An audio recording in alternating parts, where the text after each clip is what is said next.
friends, welcome back to the channel. And last week I was in the Banff region of Alberta, Canada, among the Canadian Rockies, and every turn you take is just an absolutely stunning scenery. So when I was planning for the trip, it was a family vacation, so I had to keep that at the back of my mind. It was not a photography trip, not an exclusively photography dedicated trip. So really the question was which camera? And I would have loved to shoot film. I really wanted to shoot film, maybe some Ektar, some black and white, medium format, 35mm. But two things. One, I knew I probably wouldn't have the luxury of setting up, taking exposure readings and, do all that stuff for film. And then the whole hassle of asking people to scan it by hand and not in the machine. And then lugging cameras. I mean, I knew I had to take digital cameras, at least two. So added to that a medium format, a 35mm, I think that would have been just too much. So I decided, sadly, to leave my film stuff behind and just take digital cameras. Now the question was which digital cameras? So I knew I had to do a lot of, even if not run and gun, but quick shots, right? I mean, you're driving, suddenly you see something nice, pull over on the shoulder, take a quick picture and get back. And then maybe the city, the town, family. So there was no question. I had to take my Q3 with me, and I thought if I got a chance to kind of slow down, put the tripod, put the filters, do some long exposures of the lakes and waterfalls, I could do it with the GFX. And this is the 102, and I had the 20-35 lens on it. I also kept the 80-1.7 just in case I had to do some tight shots with the 80mm. But here's what happened. 80% of the times or more, I found myself actually going to the Q3. I mean, it is just so convenient. It's just, you can shoot with one hand, and the sensor is absolutely brilliant. And between 60 and 100, it's not much you're losing. And of course, this is full frame, that is medium format. So those differences apart, I think if you're really not having time, and it was really cold sometimes, it was drizzling. So it was difficult to really set up, put the tripod, and in one place I did, in Lake Louise, I did that and my hands just completely froze. But I did manage to take some shots. But the Q3 was a total savior, and I think it is one indispensable camera if you're really traveling. If you're on the move with family, you don't have too much time to set up stuff, but you still want some brilliant shots. It's absolutely stunning.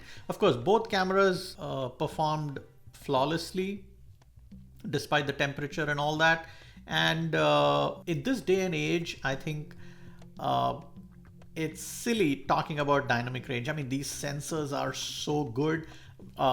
Sometimes most of the times I wanted to expose for the highlights, but I was a little worried not to lose the shadows too much. So sometimes I did an average kind of exposure, and I had to pull the highlights. And man, I mean, with that whole sky selection, as I was pulling the highlights, it was just absolutely brilliant. I mean, all the highlights came back. Looking at the screen, I thought I might be losing, some highlights or clipping some highlights, but no, none of the highlights got clipped. And when I brought the shadows up in some places, there was some noise, but the denoise function in Photoshop is so good. It just removes all the noise, and the details are still intact, clean details. So yeah, it's just fantastic in this day and age having such brilliant cameras. But if I were, again, if it was one camera, I would probably go with this. It is just so helpful when you don't have that luxury of putting a tripod, setting up, the time and the luxury, given the weather conditions, family, somebody's hungry, you got to get to a place, your bus leaves at a certain time. So given all those variables, I think the Q probably works best in such a situation. But I did do some shots with the GFX, which were all fantastic, and I plan to print from both these. And especially the last day when there was a fantastic solar storm and we saw the northern lights just dancing, a cosmic dance of sorts. And I shot those with the GFX, about 3 to 4 second exposure at f maybe 5.68, focus to infinity, and ISO 400, and those turned out really good too. So yeah, really enjoyed the trip, enjoyed taking pictures, but given a choice between the GFX and the Q3 on a trip like this, I think I would really depend on this guy way more than the GFX. But yes, if it's a solo photography trip, you just got to focus on photography and you want the best of the best in terms of sensor quality, in terms of picture quality, sharpness, the lenses, the medium format feel and look, and as many megapixels as you can get, then of course the GFX holds its own.